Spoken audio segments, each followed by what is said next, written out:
ધર્મક્ષેત્ર અને કુરુક્ષેત્ર. મહર્ષિ વેદવ્યાસનું મૂળ નામ કૃષ્ણદ્વૈપાયન હતું. તેમણે વેદોનો વિસ્તાર કર્યો, તેથી તેમનું નામ વેદવ્યાસ પડ્યું. મહર્ષિ વેદવ્યાસે બ્રહ્મસૂત્ર, 18 પરાયા અને મહાભારતની રચના કરી હતી. મહાભારતમાં એવું કહેવાય છે કે યન્ન ભારતે તન્ન ભારતે. મહાભારતના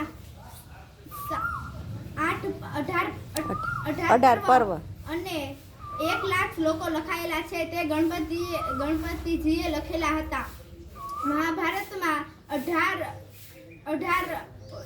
અધ્યાય અને 700 શ્લોકો. એ જ શ્રીમદ ભગવદ્ ગીતા. હસ્તિપુર નામના રાજા હસ્તિનાપુર રાજા શાંતનું એક દિવસ અવસાન થયું. તેમના પુત્ર વિચિત્ર વીર્યને ગાદી સોંપવામાં આવી. વિચિત્ર વીર્યનું પણ થોડાક સમય બાદ અવસાન થયું. તેમના પુત્ર 3 હતા: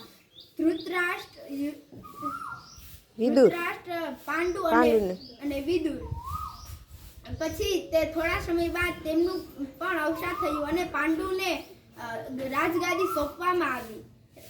પાંડુના 5 પુત્ર હતા: યુધિષ્ઠિર, ભીમ, અર્જુન, સહદેવ અને નકુલ.